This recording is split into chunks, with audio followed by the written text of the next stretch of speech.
¿Ya has cargado a tu hijo adulto en brazos? Yo sí. Estaba morado, temblando, casi muerto de frío. Dentro de la casa, la familia de la nuera festejaba con champán mientras mi hijo se congelaba en el pórtico. En aquella noche de diciembre, la temperatura no era lo único frío en Valle de Guadalupe. Mi nombre es Valdevino Nascimento, tengo 69 años, jubilado de la azucarera, pero aún hago mis chambitas de carpintero aquí en Valle de Guadalupe, Veracruz.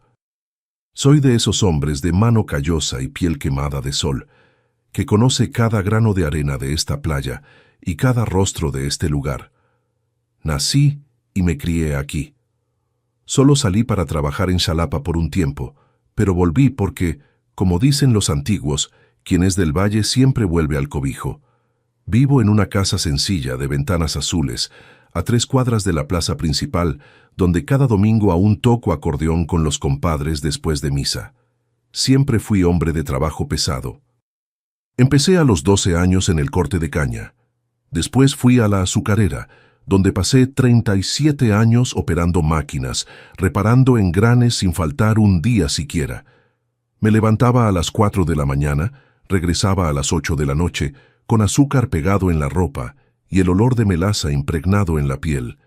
Feriado que feriado. Cuando la zafra estaba en pleno, no había descanso. Crié a mi hijo Josafá, así viendo al papá siempre trabajando, siempre sudando, siempre llegando tarde, pero nunca faltando con el pan en la mesa y el cariño, aunque fuera solo una caricia rápida antes de que durmiera. Trabajar duro nunca fue problema para mí. El problema fue ver a mi único hijo casi morir por culpa del orgullo ajeno. La ingratitud tiene una forma de cortar más profundo que machete de cortar caña. Y sentí ese corte en el alma cuando vi a Josafá temblando de frío en aquel pórtico, tirado como si no fuera nada, mientras dentro de la casa la familia de su mujer festejaba como si él ni existiera. Antes de continuar esta historia, quisiera agradecer al canal Voz de los Abuelos por la oportunidad de dejarme contar mi historia. Y te pido a ti que estás viendo, suscríbete al canal, deja tu like, comenta de dónde estás viendo y qué hora es por allá. Todos los días hay una historia nueva aquí de gente como yo que vivió para contar lo que la vida enseñó. Tu suscripción ayuda a este viejo aquí a llegar a más gente y, quién sabe, ayudar a alguien que está pasando por lo mismo. Pero volvamos a aquella noche de diciembre, cuando el frío llegó a 8 grados en Valle de Guadalupe, cosa nunca vista por estos rumbos. El frío cortaba la piel, pero lo que vi al llegar a casa después de un viaje, eso congeló mi alma de una manera que ni el tiempo logró calentar completamente. Nací en una casita de adobe en los alrededores de Valle de Guadalupe, en una época en que la luz eléctrica aún era cosa de ricos. Mi papá, don Jerónimo, era pescador y mi mamá, doña Sebastiana, lavaba ropa para afuera. La vida no era fácil, pero tampoco era triste. Teníamos poco, pero ese poco era nuestro. Recuerdo jugar en la arena de la playa, correr entre los cocoteros y comer mango verde con chile que robábamos del patio del patrón. Estudié hasta 4º año en la escuelita municipal, sentado en banco de madera sin respaldo, escribiendo en cuaderno de papel de estraza. Pero aprendí a leer bien y hacer cuentas de cabeza, cosa que hasta hoy mucha gente con título no sabe. Empecé a trabajar temprano, como todo niño pobre de esa época. Primero ayudando a mi papá en la pesca, después en el corte de caña, donde las manos quedaban en carne viva al final del día. Pero fue en la azucarera donde encontré mi lugar. Empecé como ayudante general, limpiando bagazo, cargando costales, hasta que don Aristides, el mecánico jefe, vio que tenía maña para la cosa y me enseñó el oficio de componer las máquinas. Era un trabajo peligroso. Mucha gente perdió dedo, brazo, hasta la vida en esos engranes hambrientos. Pero yo tenía cuidado y más que eso, tenía respeto por el trabajo. Me despertaba todos los días a las 4, tomaba un café aguado con un pedazo de pan dulce que doña Sebastiana dejaba listo. Agarraba la bicicleta vieja y pedaleaba 12 kilómetros hasta la azucarera con la lonchera amarrada en el portaequipajes. El trabajo empezaba a las 6, pero me gustaba llegar antes. revisar las máquinas, sentir su olor, pasar la mano por las correas. Uno desarrolla un tipo de cariño por aquello que nos da el sustento. ¿Sabes? En la zafra trabajaba 12, 14 horas por día. En la entresafra hacía mantenimiento a las máquinas, cambiaba piezas, soldaba, ajustaba, lubricaba. Regresaba a casa solo cuando el sol ya se había escondido hace mucho, con la ropa pesada de sudor y azúcar. Fue en la azucarera donde conocí a Iracema, mamá de mi Josafá. Ella trabajaba en la fonda, servía la comida a los trabajadores con una sonrisa que iluminaba más que las lámparas débiles del comedor. Me tardaba más de lo necesario para comer, solo para quedarme viendo. Un día me armé de valor y le ofrecí un detalle, una flor de bugambilia que había cortado en el camino. Se rió de esa manera que solo ella sabía, guardó la flor en el bolsillo del delantal y me sirvió un poco más de frijoles. De ahí para adelante, empezamos a platicar en los descansos, después a encontrarnos en la plaza los domingos, hasta que un día le pedí que se casara conmigo. Nos casamos en la iglesita de San José, con una fiesta sencilla en el patio de la casa de sus papás. Juntamos nuestros ahorros y compramos un terrenito pequeño cerca de la playa. Construí nuestra casa con mis propias manos, tabique por tabique, los fines de semana y días feriados. No era grande, pero era nuestra. Iracema la adornó con cortinas coloridas que ella misma cosió, y plantó una bugambilia en la entrada que perfumaba toda la casa en las noches de verano. Josafá nació un año después, en una noche de tormenta tan fuerte que el médico no logró llegar a tiempo. Fue la partera doña Cira quien atendió el parto, a la luz de veladora porque se había ido la luz. Cuando oí su llanto por primera vez, sentí algo que nunca había sentido antes. Era como si mi corazón hubiera doblado de tamaño para caber todo ese amor. Prometí ahí mismo, cargando a ese pedacito de persona, que él nunca iba a pasar por las dificultades que yo pasé. Y cumplí esa promesa con uñas y dientes.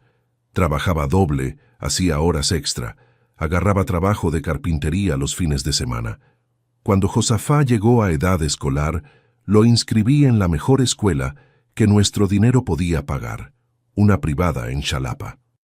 Todos los días Iracema lo llevaba en camión, 1 hora de viaje para ir, otra para regresar. Compraba los mejores cuadernos, colores importados, uniforme siempre nuevo. En vacaciones lo llevaba a conocer lugares que yo solo conocía por foto. Puebla, Ciudad de México, hasta Cancún. Fuimos una vez ahorrando todo el año para cumplir su sueño de ver las pirámides de Teotihuacán. Cuando Josafá dijo que quería hacer carrera de administración, no lo pensé 2 veces. Vendí mi moto, que era mi adoración, saqué préstamo en el banco y mandé al chamaco a estudiar. Se tituló con honores, el primero de la familia en tener título. El día de su titulación, sentado en aquel auditorio lleno de gente importante, lloré a escondidas. No era solo orgullo, era la certeza de que había valido la pena cada gota de sudor. Iracema no alcanzó a ver al hijo titulado. Un cáncer se la llevó cuando Josafá estaba en 2º año de la carrera. Fue un golpe para los dos, pero seguimos adelante porque era lo que ella hubiera querido. Josafá se tituló, consiguió un trabajo bueno en una empresa de exportación en Xalapa y pronto conoció a Karina, una muchacha de familia tradicional de Valle de Guadalupe, hija de doña Nazaret, viuda del antiguo gerente del banco de la ciudad. Al principio, todo parecía bien. Josafá y Karina se casaron, compraron una casa bonita cerca de la mía y parecían felices, pero empecé a notar cambios en mi hijo.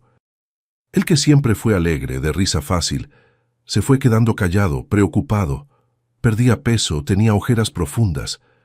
Cuando le preguntaba si todo estaba bien, daba una sonrisa forzada y decía que era solo cansancio del trabajo.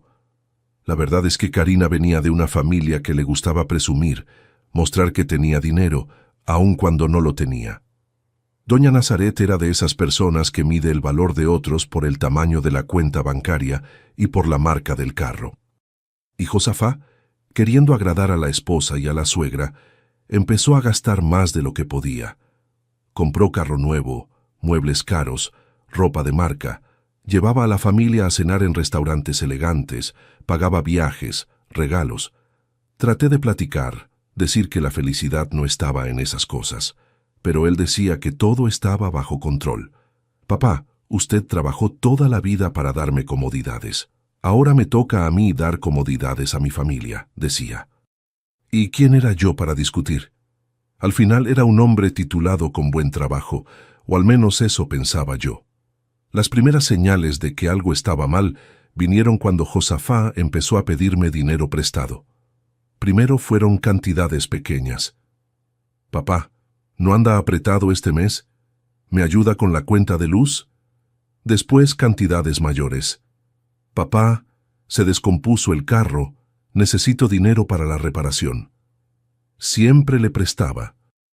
Claro que un papá no ayudaría al hijo, pero empecé a anotar en una libretita, más por costumbre que por cobranza. Josafá siempre prometía pagar, pero el dinero nunca regresaba y los pedidos solo aumentaban. Fue cuando noté que Karina parecía no saber de esas dificultades. Ella seguía comprando ropa cara, cambiando de celular, haciendo fiestas, la casa siempre llena de gente, el refrigerador siempre surtido con las mejores bebidas, la mesa siempre abundante. Algo no cuadraba, pero Josafá cambiaba el tema cuando trataba de tocar el asunto. Y así, sin yo saberlo, la tormenta se formaba en el horizonte, lista para caer sobre nuestra familia en aquella noche fría de diciembre. Esto de que el hijo pida dinero prestado al papá no es novedad. Desde que el mundo es mundo, papá socorre a hijo. Pero algo en la forma que Josafá pedía, siempre con esa mirada baja, esa sonrisa nerviosa, me dejaba inquieto. Al principio eran cantidades pequeñas, 200, 300 pesos. Después empezaron a ser 1,000, 2,000, hasta que un día me pidió 15,000 de una vez. 15,000. Hijo mío, ¿para qué tanto dinero así? Pregunté asustado. Es para resolver un problema en el banco, papá. Tengo unas mensualidades atrasadas, me respondió sin mirarme bien. Yo tenía ese dinero guardado. Era para comprar un carrito mejor para mí, ya que Mitsuru del 93 estaba dando problemas seguido. Pero hijo es hijo, ¿no? Le di el dinero, pero esta vez me aseguré de anotar en mi libretita azul, esa que usaba para controlar los gastos de la casa. Préstamo a Josafá, 15,000, 35-2022. Lo escribí con mi letra chueca de hombre que agarró más el mango de la pala que la pluma. Los meses fueron pasando y los pedidos no paraban. Cada vez que sonaba el teléfono y veía que era Josafá, se me apretaba el corazón. No por el dinero en sí, que dinero se gana otra vez, sino por la preocupación de ver a mi hijo en esa situación que no quería explicar bien. Una vez, cuando la cuenta ya pasaba de los 50,000, traté de tener una plática más seria con él. Hijo mío, ¿qué está pasando de verdad? Este dinero es problema de juego, de trago. No, papá, nada de eso, me respondió muy rápido. Es que la vida está cara, el sueldo no alcanza, y Karina tiene el nivel de vida que la familia siempre tuvo. No puedo dejar que le falte nada. ¿Y ella sabe de estos préstamos, de la situación de ustedes? Desvió la mirada. Se tocó el reloj de pulsera, un reloj caro que había comprado para impresionar al cuñado. No quiero preocuparla, papá. Las mujeres no entienden estas cosas de dinero. Aquello me dio una opresión en el pecho. Iracema, mi finada esposa, entendía todo de dinero. Era ella quien administraba nuestra casa con mano de hierro, haciendo que el sueldo de operario rindiera milagros. Pero me tragué lo que iba a decir. Cada pareja tiene su forma, ¿no es cierto? ¿Quién era yo para meterme? Lo que no sabía y solo fui a descubrir en aquella noche helada de diciembre es que la situación era mucho peor de lo que imaginaba. Josafá no solo estaba con dificultades financieras, estaba viviendo una mentira completa. Fue un miércoles que viajé a Xalapa. Necesitaba resolver unos papeles del retiro y aproveché para comprar unas herramientas nuevas para mi carpintería. No avisé a nadie que regresaría ese mismo día. La idea era quedarme en la capital hasta el jueves, pero logré resolver todo más rápido y decidí regresar. Tomé el último camión, ese de las 10:30, y llegué a Valle de Guadalupe casi a las 2 de la mañana. Estaba un frío de partir. El locutor del camión dijo que la temperatura había llegado a 8 grados, cosa nunca vista en esta región. Yo, acostumbrado al calor del Golfo, temblaba dentro de mi chamarra vieja. Pensé en pasar por la casa de Josafá, que quedaba en el camino, pero pensé que a esa hora todos estarían durmiendo. Cuando el camión me dejó en la parada a 2 cuadras de mi casa, noté algo extraño. La calle donde vivía Josafá, normalmente silenciosa a esa hora, estaba iluminada y ruidosa. Se podía oír música alta y risas.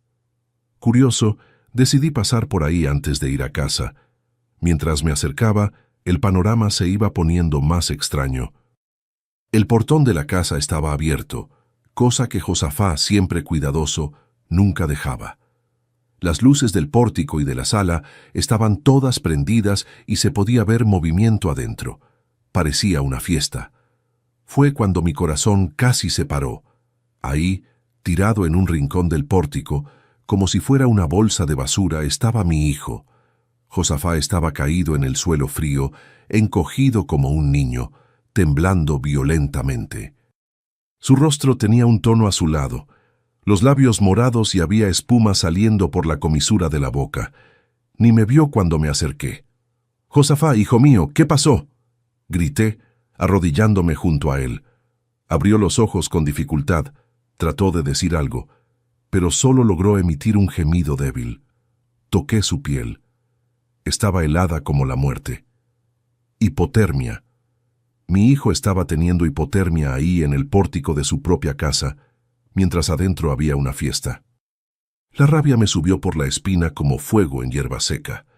Sin pensar 2 veces, cargué a Josafá en brazos. Él, un hombre de 38 años, pesaba como un niño en mis brazos de viejo. Años de trabajo pesado me habían dado fuerza suficiente para cargar a mi hijo como cuando era pequeño y se quedaba dormido en el sillón. Con él en brazos, pateé la puerta de la casa con toda la fuerza que pude reunir. La puerta se abrió con un estruendo, revelando una escena que jamás voy a olvidar. La sala estaba llena de gente. Doña Nazaret, la suegra de Josafá, estaba sentada en el sillón principal como una reina en el trono. Los cuñados de Josafá, Diego, Reinaldo y Bruno, estaban regados por el sofá con copas de bebida en la mano. Había otras personas que no conocía, probablemente amigos de la familia, y Karina estaba ahí riéndose de algo que alguien había dicho, con una copa de champán en la mano. La chimenea que Josafá había instalado a petición de Karina, porque toda casa de revista tiene una, amor, estaba encendida regando calor por la sala. En la mesa de centro, botellas de bebida cara y botanas finas. Era una fiesta mientras mi hijo se congelaba afuera. Cuando entré cargando a Josafá, todos pararon de hablar. El silencio cayó como una piedra en el lago, con ondas de choque extendiéndose por los rostros sorprendidos. «¡Asesinos!», grité con toda la fuerza de mis pulmones. «¡Mi hijo se está muriendo!». Karina se levantó de un salto, dejando caer la copa en la alfombra clara. «Valdevino, ¿qué pasó?», tartamudeó, el rostro pálido. «¿Qué pasó? ¿Qué pasó?». Mi voz temblaba de rabia. «Encontré a mi hijo tirado en el pórtico, congelándose hasta la muerte, mientras ustedes festejan aquí adentro». Doña Nazaret, que hasta entonces parecía petrificada, finalmente habló. Su voz era fría, como el viento de afuera. «Que duerma afuera, holgazán, no mantiene a mi hija». Esas palabras me golpearon como un puñetazo en el estómago. ¿Cómo que no mantenía? Josafá, que trabajaba día y noche, que se endeudaba hasta el cuello para mantener el nivel de vida de esa familia. Karina hizo ademán de acercarse, pero la mamá la detuvo del brazo. «Déjalo. No te humilles, hija. Ese ni hombre es. 3 meses sin traer un centavo para adentro de casa». Escupía las palabras doña Nazaret. Ignoré a esa víbora y llevé a Josafá hasta el sofá, quitando con el hombro a uno de los cuñados que estaba ahí sentado. Puse a mi hijo con cuidado, me quité mi chamarra y lo tapé. Empecé a frotar sus manos y brazos, tratando de hacer circular la sangre. «Que alguien llame una ambulancia, tiene hipotermia», grité. Nadie se movió. Todos miraban la escena como si fuera un espectáculo, algunos con desprecio, otros con una mezcla de curiosidad y asombro. Fue entonces que algo dentro de mí estalló. Una vida entera de trabajar duro, de tragarse desaires, de agachar la cabeza y seguir adelante explotó en ese momento. Voy a contar la verdad, rugí, levantándome y encarando cada uno de esos rostros. Todos pararon sorprendidos con mi explosión. Hasta doña Nazaret se cayó. Josafá fue despedido hace 8 meses. Empecé sintiendo cada palabra rasgar mi garganta. La empresa donde él trabajaba quebró. Cerró las puertas de un día para otro. Él no le contó a nadie. A nadie. Las miradas confundidas me dieron la certeza de que no sabían eso. Continué. Mi hijo sale de casa todos los santos días a las 6 de la mañana, como si fuera a trabajar. Se pone el traje, agarra el portafolio, le da un beso a la esposa y sale. ¿Saben a dónde va? A la plaza. Se queda ahí sentado en una banca todo el día, al sol, en la lluvia, en el frío. Finge que está trabajando para no decepcionarlos a ustedes. Karina se llevó las manos a la boca, los ojos muy abiertos. No, no puede ser verdad, murmuró. Sí es verdad, grité, la voz faltándome de emoción. ¿Y el dinero que ustedes gastan? ¿De dónde creen que viene? Él me pide prestado a mí. A mí, un viejo jubilado. Fui hasta mi mochila que había dejado caer en el suelo cuando entré y saqué de ahí mi libretita azul. La abrí en las páginas donde anotaba los préstamos a Josafá. 70,000 pesos. 70,000 pesos de deuda para que ustedes no pasen necesidad. Pasé las páginas frente a ellos, mostrando cada anotación, cada préstamo con su fecha y cantidad. Para comprar comida, dice aquí. Medicina de Karina. Está escrito aquí. Regalo para el cumpleaños de la suegra. Miren, miren lo que mi hijo hace por ustedes. La sala estaba en completo silencio ahora. Doña Nazaret tenía el rostro blanco como cera. Los cuñados miraban al suelo avergonzados. Karina temblaba, las lágrimas empezando a rodar por el rostro maquillado. Él prefería morirse de frío a verlos sufrir. Mi voz salió quebrada. Prefería humillarse todos los días, fingiendo tener un trabajo que ya no tiene, a decepcionarlos. Fue en ese momento que oí un gemido débil viniendo del sofá. Josafá estaba despertando. Sus ojos se abrieron lentamente, confundidos, tratando de entender dónde estaba. La primera palabra que salió de sus labios aún azulados fue «Karina». Fue como si una presa se rompiera. Karina se soltó de la mamá y corrió hacia el marido, tirándose de rodillas junto al sofá. Agarró las manos de Josafá entre las suyas, llorando descontroladamente. «Perdón, Dios mío, perdón», sollozaba, besando las manos del marido. No sabía. Juro que no sabía. Josafá trató de sonreír aún débil y acarició el rostro de la esposa con dedos temblorosos. «No quería decepcionarte», murmuró, cada palabra pareciendo costarle un esfuerzo enorme. Lo que pasó a continuación me agarró completamente de sorpresa. Doña Nazaret, esa mujer orgullosa que siempre me miraba de arriba, caminó lentamente hasta el sofá y se arrodilló junto a la hija. Literalmente, se arrodilló esa señora de casi 60 años, con las rodillas en el suelo frío. «Yerno», dijo con la voz temblando, «perdóname, soy un monstruo». Los cuñados se acercaron uno a uno. Diego, el mayor, tenía lágrimas en los ojos cuando preguntó, «Josafá, ¿tú pagaste mi universidad todo este tiempo?» Mi hijo apenas asintió débil. Era verdad. En los préstamos que Josafá me pedía, muchas veces mencionaba que era para ayudar al cuñado en la universidad privada. «¿Pero cómo?», preguntó Bruno, el menor de los hermanos. «Nosotros creíamos que te habían ascendido, que estabas ganando más». «Mentía», respondía aún con rabia en la voz. «Mentía para protegerlos, para no verlos sufrir».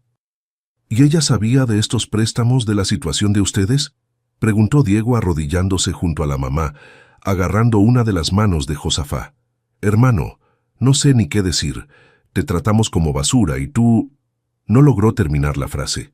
Empezó a llorar como niño, sollozando sin control. Lo que pasó después fue algo que solo había visto en películas. La familia entera, Karina, doña Nazaret, los 3 cuñados, abrazó a Josafá ahí en el sofá. Lloraron juntos por casi 1 hora. Lágrimas de arrepentimiento, de vergüenza, de gratitud. Fue como si una represa de sentimientos contenidos finalmente se hubiera roto, lavando toda la mugre que se había acumulado entre ellos. Me quedé ahí observando con mi corazón dividido entre la rabia que aún sentía y un extraño alivio al ver esa escena. De alguna forma, en medio de esa tragedia, algo se estaba arreglando, algo que estaba roto desde hacía mucho tiempo sin que nadie se diera cuenta. Cuando finalmente las lágrimas se secaron y todos se calmaron un poco, fue la hora de las decisiones. Era como si todos hubieran despertado de una pesadilla y ahora necesitaran lidiar con la realidad. «Voy a llamar al doctor», dijo Karina, secándose la cara. «Necesita ser examinado». «Voy a calentar un caldito», dijo Diego ya levantándose. «Necesita algo caliente en el estómago». Doña Nazaret se levantó con dificultad, arreglándose el vestido. «Mañana mismo vendo mi carro», declaró con voz firme. «No es mucho, pero debe alcanzar para pagar parte de esa deuda». La miré, sorprendido. El carro de doña Nazaret era su mayor orgullo, un modelo importado que paseaba por la ciudad como si fuera una joya. «Y yo voy a hablar con mi jefe», completó Diego. «Estamos necesitando gente en la empresa.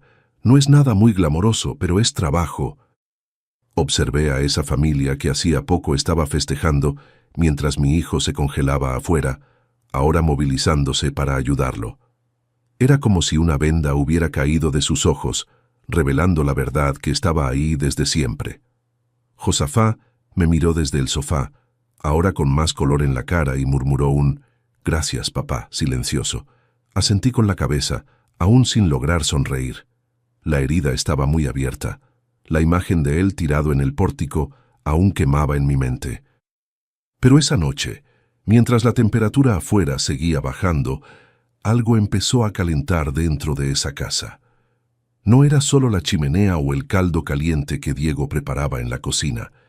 Era algo más profundo, más verdadero, un calor que venía de la verdad finalmente revelada, del orgullo roto, de la máscara que cayó. Fue ahí, en esa madrugada fría de diciembre, en Valle de Guadalupe, que entendí el verdadero significado del nombre de nuestra ciudad. La felicidad no está en el dinero, en las apariencias o en el estatus. Está en la verdad, por más dolorosa que sea. Y tuvo que hacer el frío casi matar a mi hijo para que esa verdad saliera a la luz. Los días que siguieron a esa noche fueron de profundos cambios para todos nosotros. Josafá necesitó quedarse 2 días en el hospital recuperándose de la hipotermia, pero el doctor garantizó que no habría secuelas permanentes. «Fue de milagro», me dijo, mirándome con una expresión grave. «Si usted no hubiera llegado a esa hora», no necesitó completar la frase. Todos sabíamos lo que podría haber pasado. Durante ese tiempo, me quedé pensando en cómo ayudar a mi hijo, además de lo que ya había hecho. Podía perdonar la deuda, claro, pero eso no resolvería el problema mayor, la situación de desempleo de él y la relación con la familia de la esposa. Fue cuando me acordé de algo que había guardado por años, algo que podría cambiar todo. Regresé a casa y fui directo a mi cuarto. Al fondo del ropero, dentro de una caja de zapatos vieja, estaba guardado lo que consideraba mi tesoro personal. El certificado de un curso técnico en gestión de producción azucarera que hice en los 90, cuando la azucarera mandó a algunos empleados a especializarse. Junto con él, había una carta de recomendación firmada por el antiguo dueño de la azucarera, don Adelmo Cavalcante, un hombre respetado en todo el estado de Veracruz. Ese certificado y esa carta nunca me habían servido de mucho. En la época, acabé no asumiendo el puesto de gestor, porque preferí seguir en mantenimiento, donde me sentía más útil. Pero ahora esos papeles amarillentos por el tiempo podrían ser la solución que buscaba. Don Adelmo había vendido la azucarera años atrás a un grupo empresarial de la Ciudad de México, pero su hijo, Rodrigo Cavalcante, ahora era el director regional del grupo y mantenía la oficina en Xalapa. Nunca habíamos sido cercanos, pero él seguramente se acordaría del viejo mecánico que su papá tanto elogiaba. Al día siguiente me arreglé como hacía mucho no lo hacía. Me puse mi única camisa formal, planché el pantalón con plancha caliente y hasta me arreglé el pelo blanco. Tomé un camión a Xalapa bien temprano y sin avisar a nadie, me dirigí a la oficina de la empresa. Cuando llegué ahí, la recepcionista joven me miró con esa expresión que tienen los jóvenes cuando ven a un señor de edad en una oficina moderna, una mezcla de respeto y duda. «Buenos días, mijita. Me gustaría hablar con el doctor Rodrigo Cavalcante, por favor». «¿Tiene cita el señor?», preguntó consultando la computadora. «No, no tengo. Pero dígale que Valdevino Nascimento, el mecánico jefe de la azucarera de su papá, necesita apenas 5 minutos de su tiempo». Dudó, pero algo en mi mirada debe haber convencido a la muchacha. Tomó el teléfono, habló brevemente con alguien y, para mi sorpresa, 10 minutos después me estaban llevando a la oficina del director. Rodrigo Cavalcante había envejecido bien. Los cabellos canosos en las sienes le daban un aire distinguido y su sonrisa era genuina cuando se levantó para saludarme. «Don Valdevino, ¿cuánto tiempo? Mi papá siempre hablaba de usted como el mejor mecánico que la azucarera tuvo jamás». Platicamos por unos minutos sobre los viejos tiempos, sobre don Adelmo, que había fallecido 2 años antes, y sobre cómo las cosas habían cambiado en la industria. Entonces, cuando sentí que era el momento correcto, fui directo al asunto. «Doctor Rodrigo, no vine aquí solo a platicar del pasado. Vine porque necesito su ayuda». Le conté toda la historia sobre Josafá, la empresa que quebró, los meses fingiendo trabajar, la deuda y, finalmente, la terrible noche de diciembre. No escondí nada, ni siquiera la vergüenza que sentía por no haber notado antes cuánto estaba sufriendo mi hijo. Rodrigo me escuchó en silencio, el rostro poniéndose cada vez más serio mientras la historia avanzaba. Cuando terminé, se quedó callado por unos instantes, como si estuviera procesando todo. «Don Valdevino, ¿qué exactamente me está pidiendo?» «Un trabajo para mi hijo», respondí sin rodeos. «Josafá está titulado en administración, trabajaba con exportación. Es un buen hombre, trabajador, honesto, solo necesita una oportunidad». Rodrigo entrelazó los dedos sobre la mesa pensativo. «La situación económica no está fácil, don Valdevino. Estamos más recortando personal que contratando». Fue cuando saqué del bolsillo los papeles amarillentos, el certificado y la carta de recomendación. «Doctor Rodrigo, su papá escribió aquí que salvé a la azucarera de una pérdida de millones cuando identifiqué un problema en las calderas que nadie más vio. Dijo que me debía un favor que nunca logró pagar bien. Nunca usé esto para nada. Nunca le pedí nada a la familia Cavalcante, pero hoy estoy aquí, no por mí, sino por mi hijo». Rodrigo tomó los papeles con cuidado, leyó la carta escrita a mano por el papá, pasó los dedos por el sello dorado del certificado. Cuando levantó los ojos, había algo diferente en ellos, una mezcla de respeto y decisión. «Tenemos una vacante en el departamento de logística. No es exactamente exportación, pero tiene que ver con el área de su carrera y puede crecer en la empresa si demuestra valor». Mi corazón dio un brinco. «Doctor Rodrigo, no sé cómo agradecerle». Levantó la mano, interrumpiéndome. «No necesita agradecer. Mi papá siempre decía que hay 2 tipos de deudas que un hombre debe honrar, las de dinero y las de gratitud. Solo estoy pagando la segunda». Salí de esa oficina sintiendo que un peso enorme me habían quitado de los hombros. Ahora tenía una buena noticia para darle a Josafá, algo que podría ayudarlo a reconstruir su vida y su dignidad. Pero aún había otro asunto que resolver: la deuda. Cuando llegué a Valle de Guadalupe, fui directo a la casa de Josafá. Encontré ahí no solo a mi hijo y a Karina, sino también a doña Nazaret y a Diego. Estaban todos en la sala platicando en voz baja, un ambiente completamente diferente de esa noche fatídica. «Papá, ¿dónde andaba?», nos preocupamos. Josafá se levantó para abrazarme. Ya se veía más fuerte, más saludable, a pesar de los pocos días que habían pasado. «Fui a resolver un asunto en Xalapa», respondí, mirando a todos en la sala. Un asunto que va a cambiar muchas cosas por aquí. Les conté sobre mi visita a Rodrigo Cavalcante y la oferta de trabajo. Josafá se quedó mudo de sorpresa, los ojos llorosos. Karina apretó la mano de él, una sonrisa iluminando su rostro por primera vez en días. «Papá, no sé qué decir». Josafá tartamudeó finalmente. «No necesitas decir nada, hijo mío. Solo necesitas ser el hombre que sé que eres. Honesto, trabajador, digno». Fue doña Nazaret quien habló después, levantándose con una expresión decidida en el rostro. «Don Valdevino, yo también tengo algo que decir», anunció sacando una carpeta que estaba sobre la mesa de centro. «Aquí están los papeles de la venta de mi carro, 40,000 pesos. No cubre toda la deuda, pero es un comienzo». Me quedé viendo a esa mujer que días antes había tratado a mi hijo como basura. El cambio era tan grande que parecía imposible. «Doña Nazaret, no es necesario». «Sí es necesario», me interrumpió con voz firme. «Lo que le hicimos a Josafá, lo que yo hice, no tiene perdón, pero esto es un comienzo, por favor, acéptelo». Tomé la carpeta con las manos un poco temblorosas. Nunca imaginé ver a doña Nazaret así, humilde, reconociendo sus errores. Diego se levantó después. «Y hablé con mi jefe hoy. Dice que podemos contratar a Josafá inmediatamente, si quiere, mientras no empieza en el otro trabajo. No es gran cosa, es trabajo de oficina en la agencia, pero paga razonablemente bien». «Y decidí volver a trabajar», dijo Karina, sorprendiendo a todos. «Estudié pedagogía, nunca ejercí porque creía que no necesitaba, pero la escuela municipal necesita maestras. Ya fui a informarme. Miré a esa familia que, en cuestión de días, había pasado por una transformación tan profunda. El orgullo había dado lugar a la humildad, la arrogancia a la gratitud, la ceguera a la visión clara de la realidad.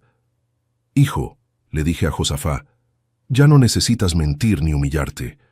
Tienes una familia que te apoya ahora de verdad y tienes un papá que siempre va a estar aquí para lo que sea». Josafá asintió con los ojos llenos de lágrimas, pero eran lágrimas diferentes de las de esa noche fría. Eran lágrimas de alivio, de esperanza, de un nuevo comienzo. Esa noche regresé a casa con la carpeta conteniendo los 40,000 pesos y un corazón más liviano.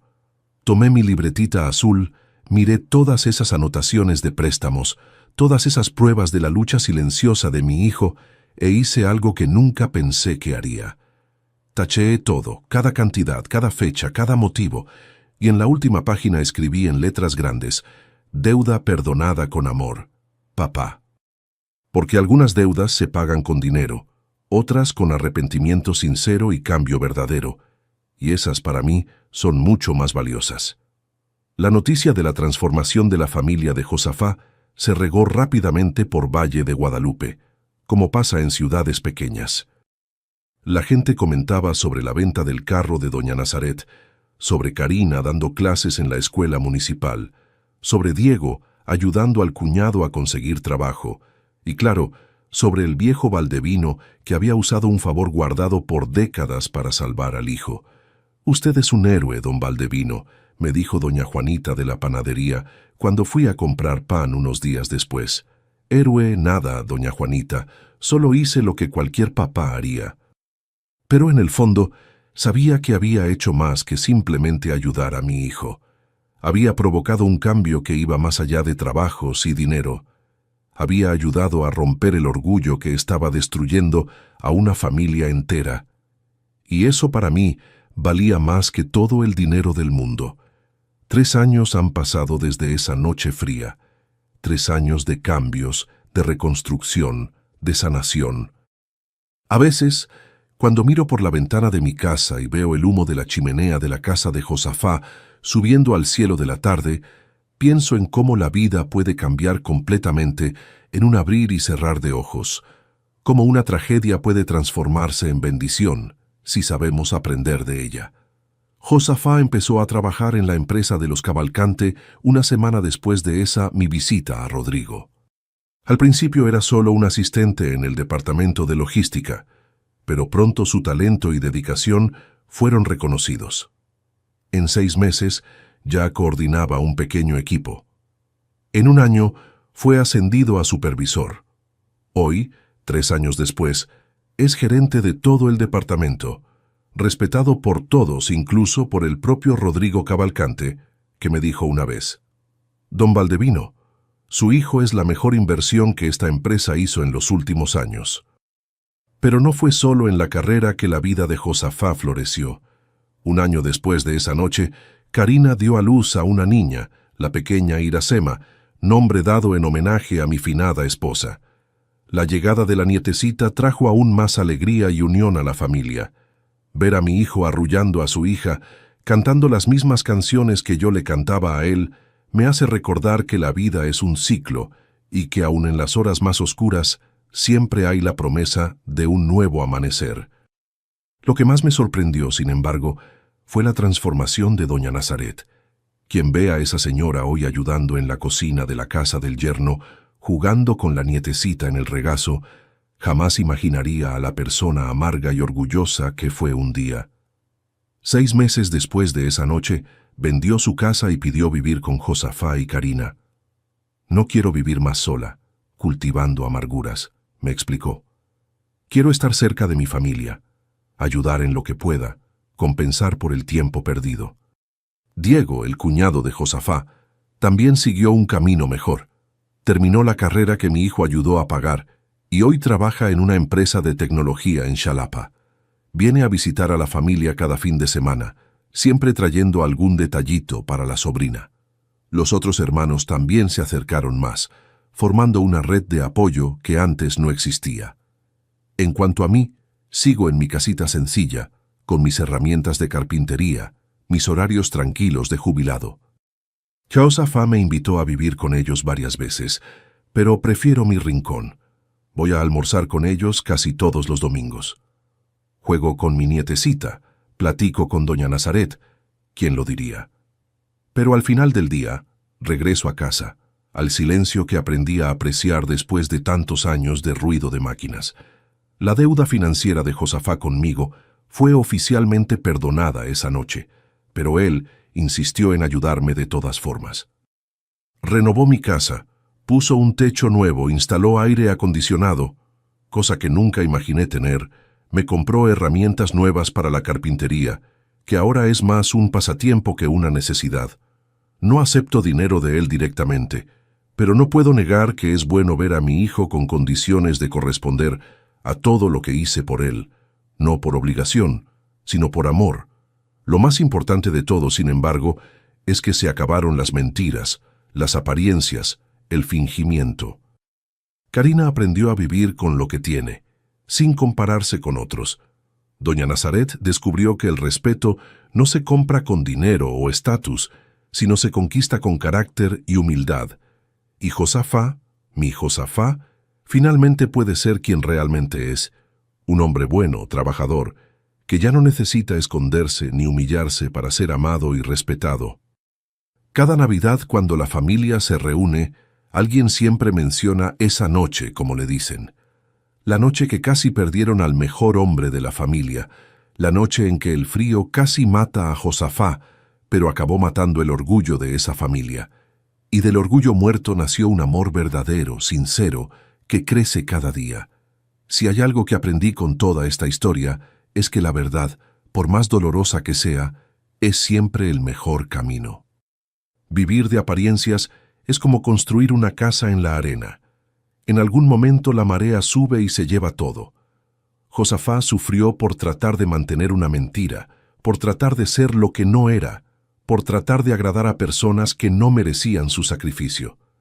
Pero cuando la verdad salió a la luz, dolorosa como fue, abrió camino para la sanación.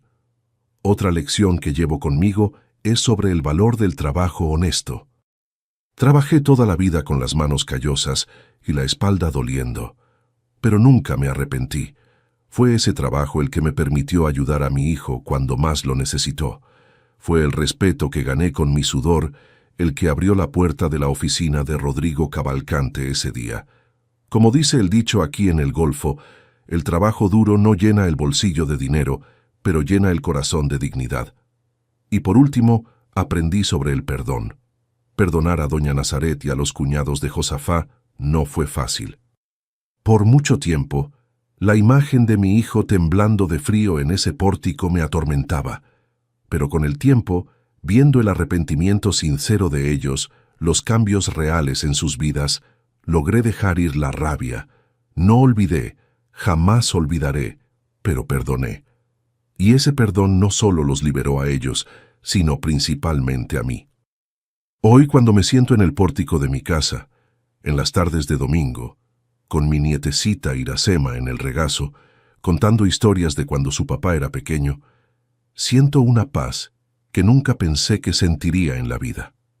El sol se pone en el horizonte de Valle de Guadalupe, pintando el cielo de naranja y rosa, y agradezco por estar vivo para ver una puesta de sol más. Agradezco por haber llegado esa noche fría a tiempo de salvar a mi hijo. Agradezco por la familia que tenemos hoy, imperfecta como todas las familias son, pero unida por lo que realmente importa: amor verdadero, respeto mutuo y la sabiduría de valorar lo que realmente importa en la vida. Si hay un mensaje que me gustaría dejar para quien me escucha, es este: no te pierdas tratando de ser quien no eres. No sacrifiques tu salud, tu paz mental, tu integridad para mantener apariencias o agradar a quien no lo merece. La vida es muy corta para ser vivida buscando la aprobación de otros. Sé verdadero, sé justo, sé valiente, y si encuentras a alguien en dificultades como estaba mi Josafá, extiende la mano. A veces, un gesto simple puede cambiar toda una vida. Mi nombre es Valdevino Nascimento. Tengo 69 años. Soy un hombre sencillo de Valle de Guadalupe, Veracruz. No tengo grandes riquezas materiales, pero tengo un hijo que me enorgullece, una nietecita que es la luz de mis ojos y la certeza de que aún en las noches más frías siempre existe la posibilidad de un amanecer más cálido. Si llegaste hasta aquí, te agradezco desde el fondo de mi corazón. Suscríbete al canal y deja tu like. Y si realmente me acompañaste hasta el final de esta jornada, comenta ahí abajo la palabra defensa. Solo quien vio hasta el final va a entender el significado. Agradezco al canal Voz de los Abuelos por esta oportunidad de compartir mi historia. Quién sabe si la próxima no sea aún más parecida a la tuya. Un abrazo fuerte de este viejo aquí que aprendió que hasta en las noches más frías el calor humano puede hacer milagros.